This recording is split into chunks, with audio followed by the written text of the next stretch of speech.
মুসলমানের ভাই কি বলে ঠিক ঠিক না? আমার মুসলমান ভাই নির্মম ভাবে হত্যা হবে আর আমরা মুসলমান বসে থাকবো, এটা ইমানদার হইতে পারে না। কি বলে ঠিক ঠিক না? আমরা ইমানের দাবি নিয়ে আমরা রাজপথে এসেছি, আমরা প্রতিবাদ জানাইতেছি। আমার ভাই হত্যা কেন? জাতিসংঘ জবাব চাই। আমার ভাই মরল কেন? জাতিসংঘ জবাব চাই। আমরা জাতিসংঘের কাছে এই স্লোগান তুলে দিতে চাই যেন অতি সত্বর এই সন্ত্রাসীদেরকে, এই ইহুদিদেরকে দ্রুত গতিতে তাদেরকে বন্ধ করুক, তাদের নির্যাতন বন্ধ করুক। নচেত তামাম পৃথিবীর মুসলমানরা যদি জেগে উঠে একটা একটা ইহুদিদেরকে ধরে রাজপথে তাদেরকে নির্মম ভাবে হত্যা করা হবে। জনগণ ঠিক ঠিক না? এই জন্য আমরা এখানে ইমানের দাবি নিয়ে আসছি।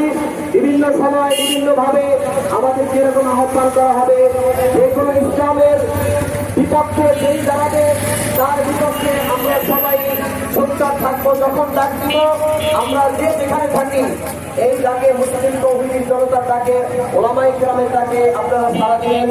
আজকে যারা আসছেন আপনাদেরকে ধন্যবাদ জানাই। এখন আমরা মিছিল হবে, বিক্ষোভ হবে, বিক্ষোভের পরে মোনাজাত হবে, তারপরে আমাদের আজকে সংবাদ সমাবেশ শেষ হবে ইনশাআল্লাহ।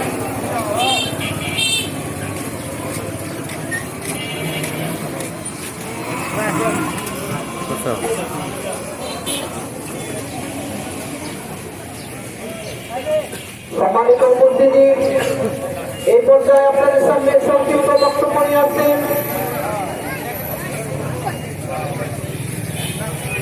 আজকের বিক্ষোভ প্রতিবাদ সমাবেশের অন্যতম মুরব্বী ও পরামর্শদাতা বিশিষ্ট আলেম দ্বীন জনাব হযরত মাওলানা মুফতি জনাব হযরত মাওলানা মুফতি আব্দুল আলিম সাহেব।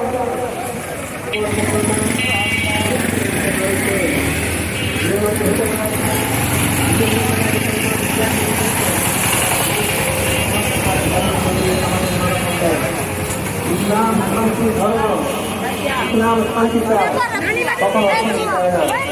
কিন্তু মুসলমানদের উপরে অসংখ্য কথা লাগিয়ে দিয়ে মুসলমানদের জঙ্গি বানিয়ে মুসলমানদের উপরে বিভিন্ন সন্ত্রাসী কার্যকলাপ বক্তব্য লাগিয়ে বিভিন্ন সংগঠন এবং বিশেষভাবে সারা পৃথিবীর ধর্ম বিতরণ সন্ত্রাসী সংগঠন ইহুদিবাদ এবং মুসলমান ইহুদিরা সারা পৃথিবীর যুবকরা একত্র হয়ে যখন আমরা ইনশাআল্লাহ আগে বাড়বো, এই সকল অপশক্তি বলে তারা প্রতিহত হবে এবং আমরা দোয়া করবো যেন আল্লাহ তাআলা ফিলিস্তিনকে স্বাধীন করে দেন এবং বিশেষভাবে যে আরব দেশ, মুসলমান দেশ মক্কা মদিনা থেকে সারা পৃথিবীতে ইসলামের আলো ছড়িয়েছে, আজকে সেই মুসলমানগণ তারা এখন ঘুমিয়ে আসছেন।